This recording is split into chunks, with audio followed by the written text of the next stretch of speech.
Ferrari, a name that evokes images of fast, sexy, and often red cars. They're at home tearing up the track or turning heads in town. These are cars that were born to race. These legendary machines were the dream of Enzo Ferrari, who turned his adolescent fantasy into reality.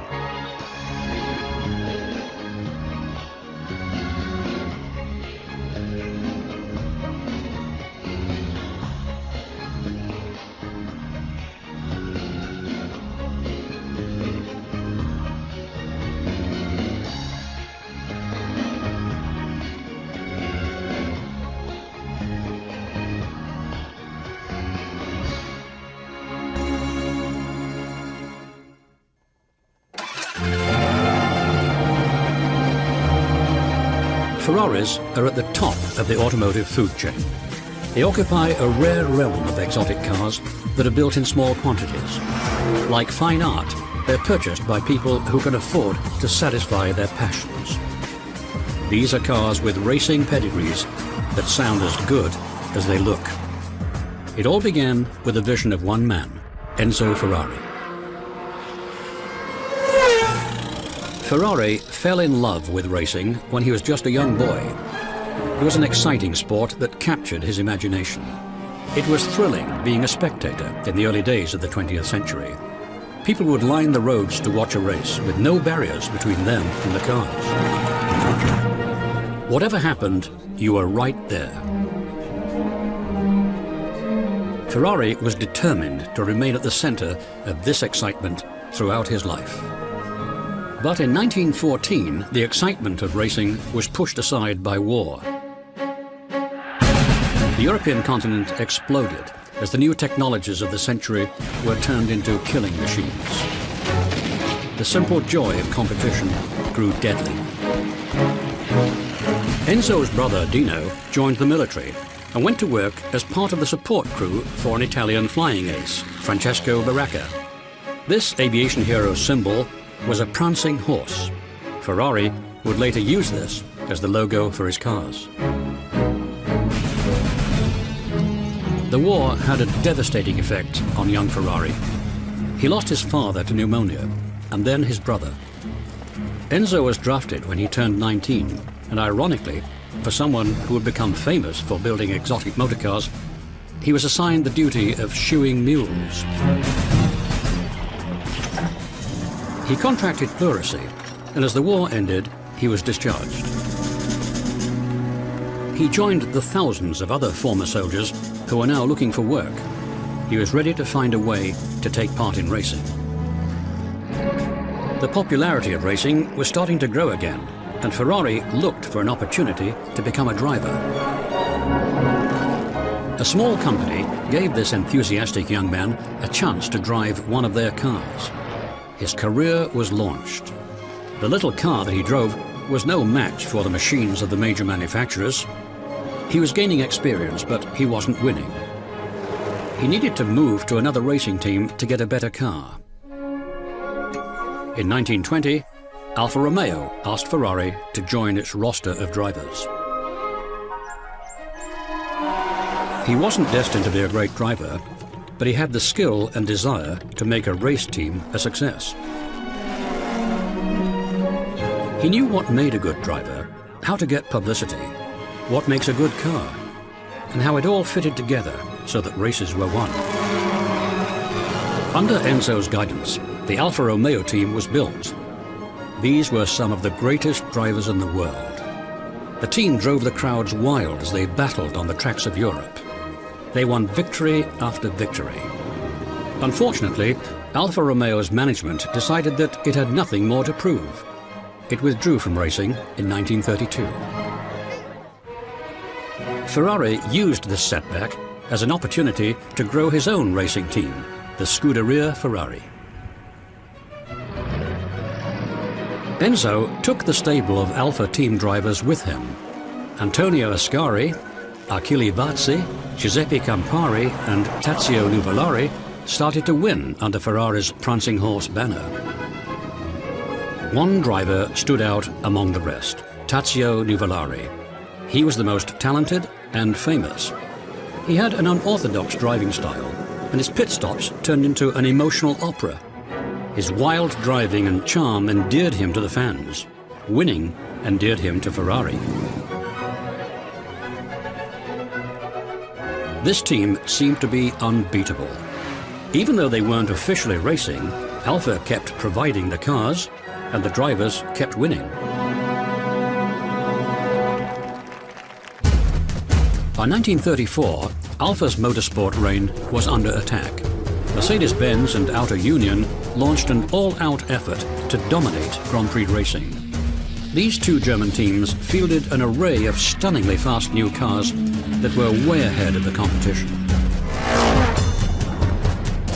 Ferrari wasn't convinced that the Germans couldn't be beaten. Alfa had some new cars in the pipeline, and he believed he had the world's best drivers. But the Germans kept winning.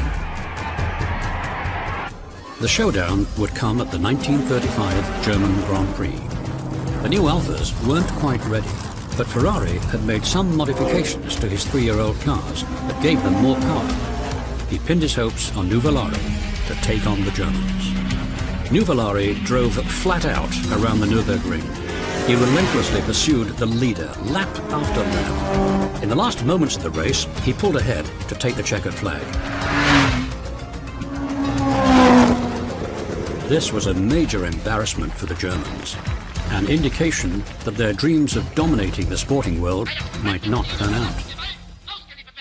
Hitler didn't heed the subtle warning that people could prevail over machines, and plunged the world into war in 1939. Needless to say, motor racing came to a halt as the sounds of bombs and cannons replaced the cheers of fans across Europe.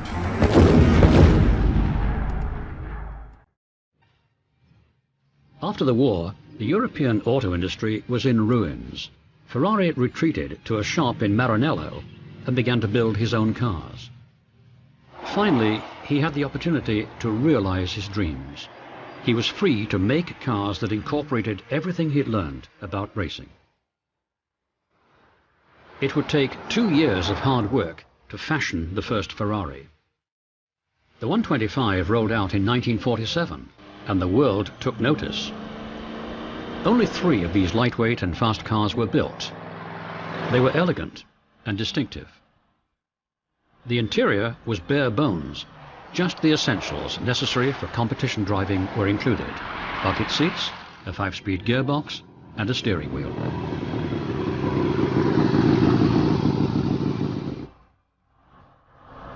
Their most outstanding feature was a dual-like V12 engine that turned out 72 brake horsepower with its 125cc displacement per cylinder. Thus the name the 125. The roar of the V12 became a Ferrari signature. The 3 cars started to win races. They won at the Rome Grand Prix and in Palma. 2 had sports car bodies, and 1 was a tight cigar shape with cycle fenders. This car won the Turin Grand Prix.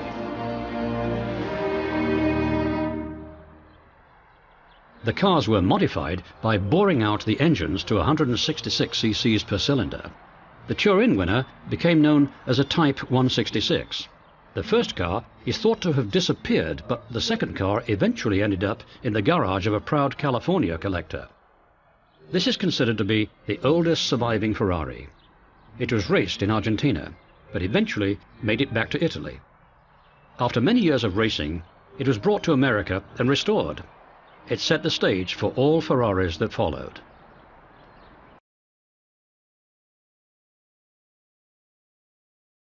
Had fully recovered from the war. Ferrari was not the only racing team. His former benefactor, Alfa Romeo, was heating up the competition. They took a page from Ferrari's playbook and pursued the world's best drivers. Top of their list was Argentinian Juan Manuel Fangio. Fangio and his Alfa seemed unstoppable. Ferrari didn't give up. In 1951, he took on Alfa at the British Grand Prix. His new cars beat Fangio and the Alfa Romeos.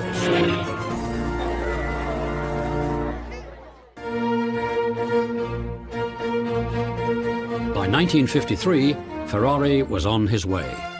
he was producing an array of cars. This one, a 250mm with a body by the designer Vignali, was specifically built to compete in the 1,000-mile road race, the Mille Miglia. Thus the designation MM. Only 18 Vignali Spiders were built. These 12-cylinder cars were more advanced than almost anything else on the road. Not all Ferraris were red.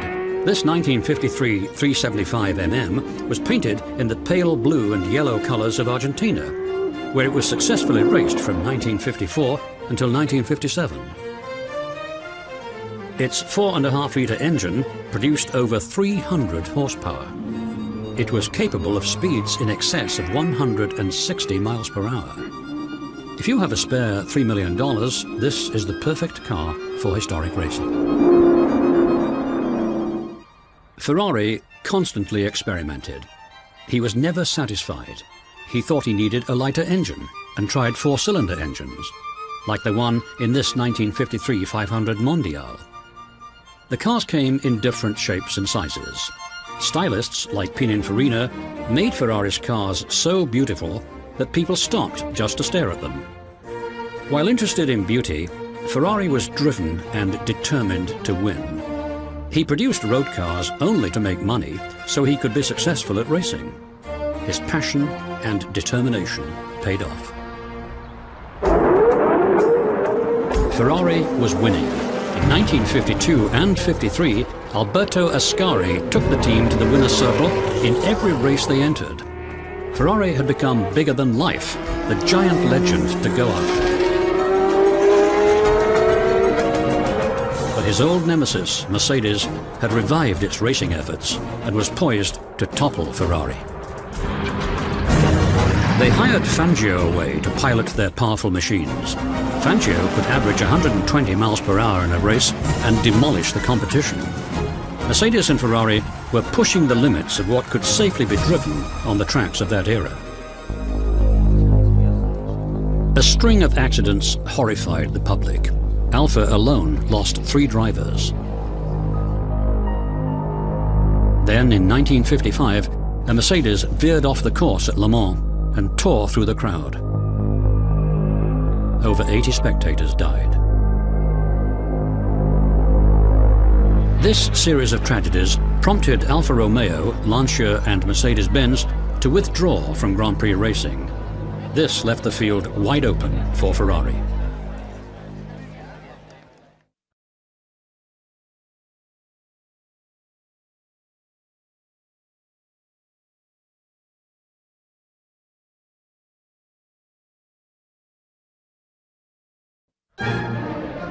He continued to create race cars and also sports cars for the streets.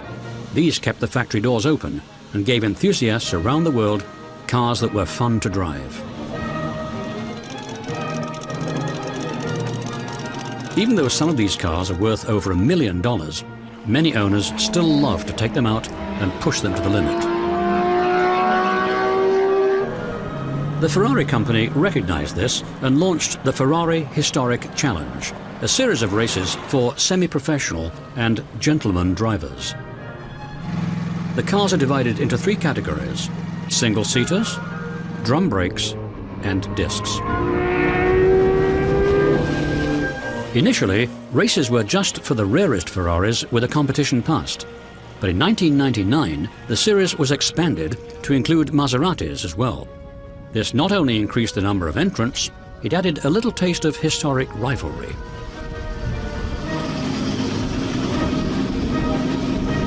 The challenges offer a chance for owners to experience what it was like to race these cars as they compete against fellow enthusiasts. By 1960, Ferraris were the uncrowned kings of automotive style and fashion. They screamed sex appeal. But these glamorous models were falling behind the technology curve. While the cars looked sexy, they had to change to remain competitive. Other Grand Prix teams were fielding mid-engine cars, and Ferrari soon followed with the 250 LM. This was Ferrari's first mid-engine model.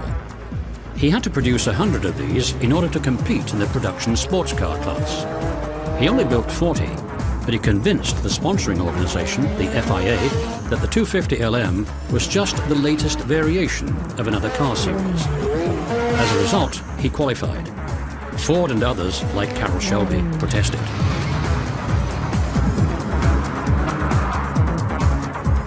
Ferrari was forced to race the 250LM against bigger and more powerful cars.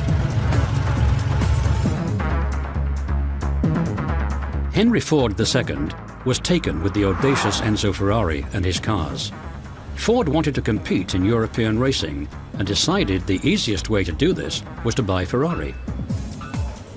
He wanted the expertise of the drivers, engineers and the racing crews that came in number 1, 2, 3, 4, 5 and 6 at Le Mans in 1963.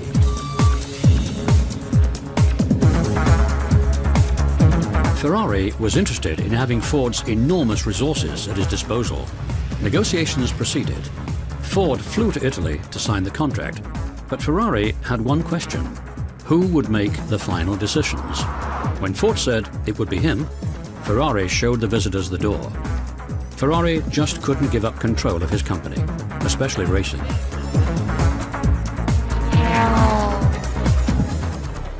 Ford was outraged and vowed revenge. He ordered the start of a massive racing effort with one purpose: beat Ferrari. Work started on the Ferrari Hunter, the GT40. The goal was to build a car with a top speed in excess of 200 miles per hour. It had to sustain an average speed of 120 miles per hour over 24 hours. This is what it would take to beat Ferrari at Le Mans.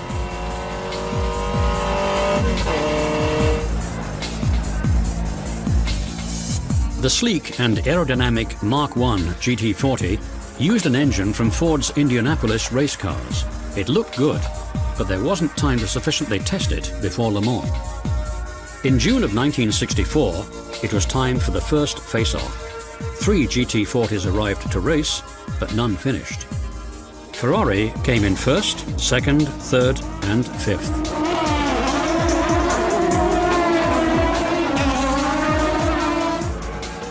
Ford came back the next year with 2 modified Mark II GT40s.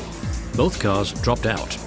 Ferrari took first and second in the 250LM that Ford had protested, and third in another car.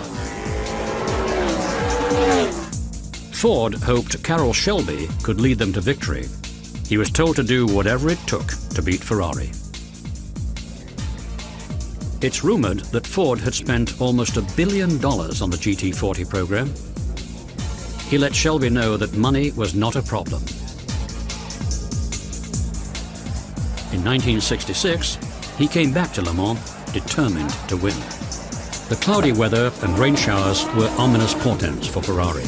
His cars failed to finish, and Ford finally swept Le Mans and eventually won the World Championship for prototype cars.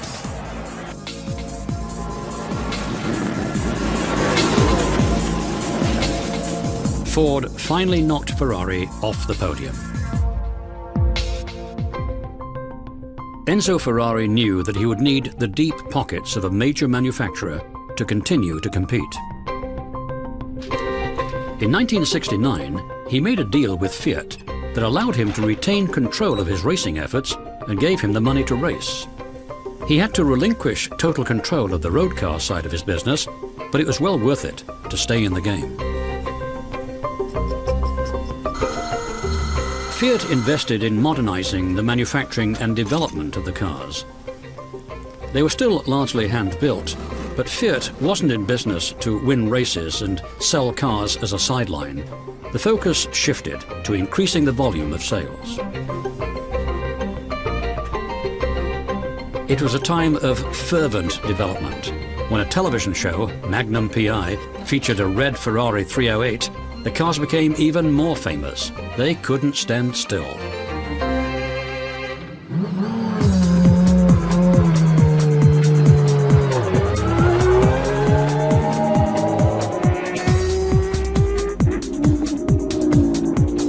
In 1985, new cars like the 12-cylinder Testarossa and the 8-cylinder 288 GTO won over Ferrari fans around the world. A top speed of 180 miles per hour made the Testarossa, or Redhead, a must-have for anyone born with a speed gene. It became the most popular model ever offered. The company sold 7,200 Testarossas between 1985 and 1990 in North America alone. While Fiat worked on the road cars, Enzo Ferrari continued to do what he did best: build racing teams.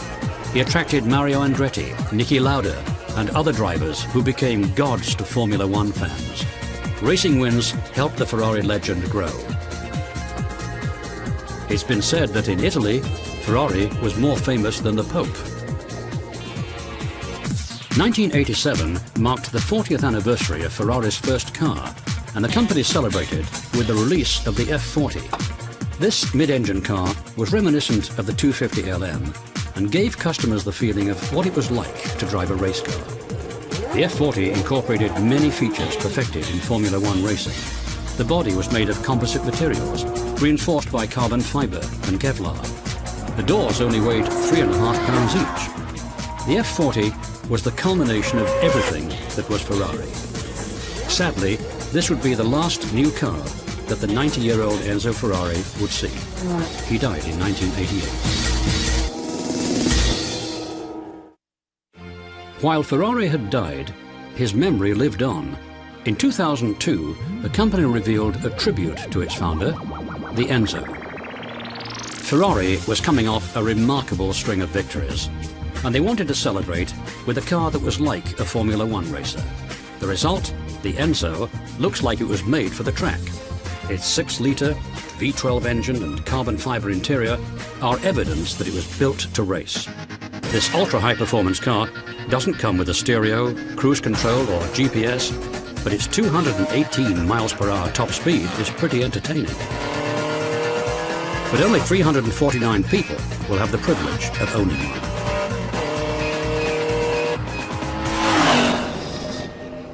Limited production became a mantra at Ferrari.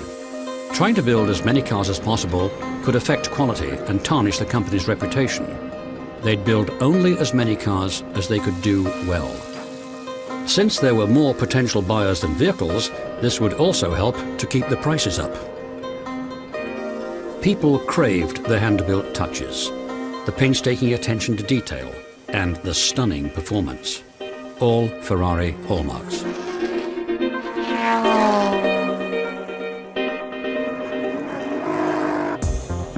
From the first Ferrari and straight through every model since, there has been a desire to blend racing with style. They produced beautiful pieces of sculpture that look fabulous, go fast, and make an unforgettable sound. Enzo Ferrari captured the Italian passion for automobiles and became a giant legend around the world.